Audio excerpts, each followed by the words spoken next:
few remarks about the second chapter of Burry's book, Reason Free, is what it's called. Yes. Uh, Reading it over again, this is a very complex chapter. Um, and it sort of sets up the rest of the book in many ways.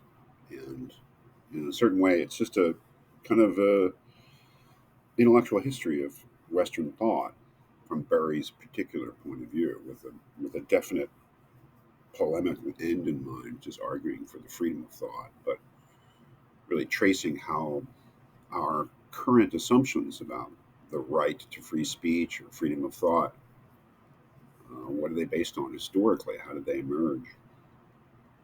So this chapter is really the basis of it, the historical basis of it, going back as far as you can, really, in Western cultural history, and that's to the Greeks and Romans, the classical world. And the name of the chapter is Reason Free because, generally speaking, with some exceptions, but generally speaking, reason was free, especially in Greece.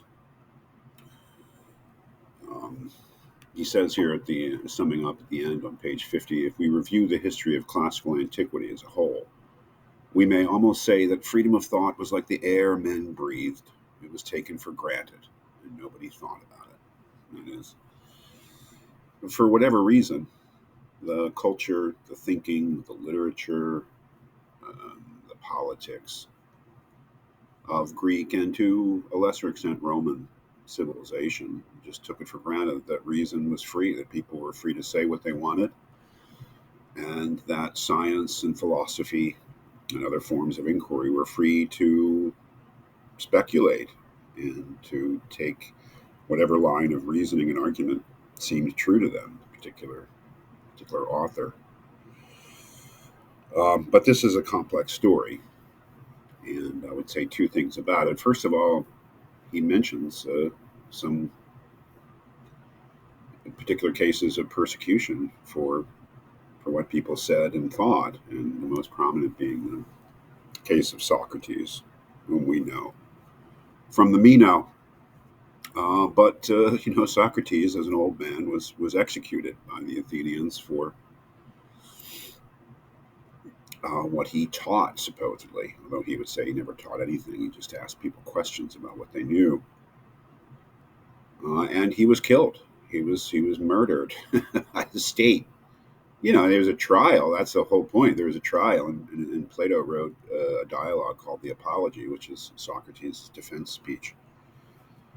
And Burry thinks that this is incredibly important, what Socrates says in that speech, that he defends the individual conscience, first of all, that no one should bend to state authority or any other public opinion if it contradicts what they individually believe to be true. This is maybe the first statement of the sanctity, let's say, of individual conscience. And then he defends a second principle too, and that's very close to Kant's idea of the benefits of the freedom of the public use of reason. That is, that everybody benefits. The society itself benefits from an atmosphere in which people are allowed to discuss questions freely, all sorts of questions, not with no boundaries of where the freedom goes. That everybody benefits from that, and I think that's a part of the speech where Socrates has already been convicted and perhaps even sentenced to death. And he says, you're going to miss me when I'm gone because there may not be another person to replace me, to be the gadfly, as he calls himself, the person who stimulates you. And he's talking to the citizenry of Athens, who stimulates you to think. This is the second principle here on page 34. He, Socrates, insists on the public value of free discussion. That could have been right out of Kant, really, the way that Burry puts it. Basically, Socrates making a similar point that people like Socrates are necessary because they disseminate ideas and they get people thinking. That's what Socrates was about, getting people to think for themselves. This is a complex chapter, and it ends with the emergence of Christianity, which is really where the story begins. Because he says, that freedom was just the air that they breathed in antiquity. And antiquity means Greece and Rome, and it's and then they contact other cultures eventually, but basically Greece and Rome. That freedom of thought, it was just there, but and that was great, right?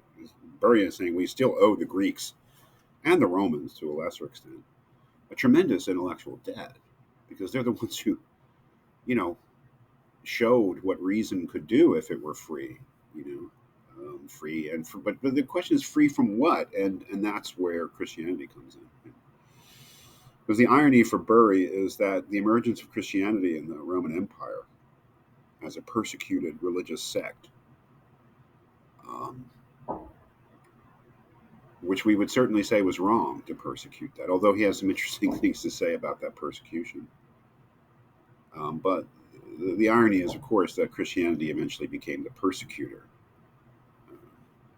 when it won, and after the conversion of the Roman Empire into a Christian empire, which is basically Byzantium, the Eastern Empire.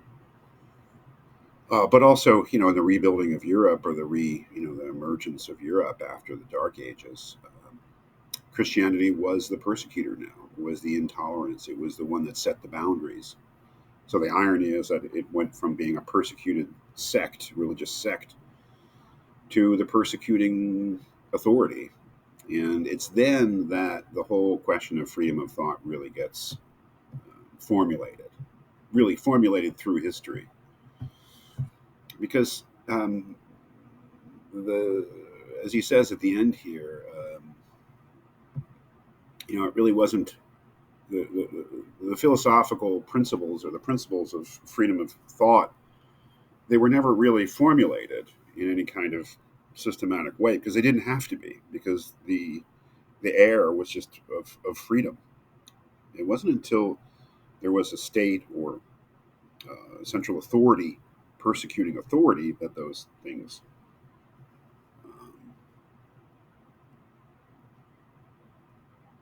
these things got formulated, as he says here at the end. But this liberty, the liberty of the Greeks, really was not the result of a conscious policy or deliberate conviction, and therefore it was precarious. The problems of freedom of thought, religious liberty, toleration, had not been forced upon society, and were never seriously considered. I mean, it didn't have to be, because there were persecutions, but they were sporadic and minor. There was no inquisition. There was no orthodoxy that was being defended by a public authority, as there was in the Middle Ages, the emergence of Europe. He continues, when Christianity confronted the Roman government, no one saw that in the treatment of a small, obscure, and to pagan thinkers uninteresting or repugnant sect, a principle of the deepest social importance was involved. A long experience of the theory and practice of persecution was required to base securely the theory of freedom of thought. So really it's the struggle ultimately against the censorship, limitation of religious authority, basically Christianity and the Catholic Church in the history of Europe, that really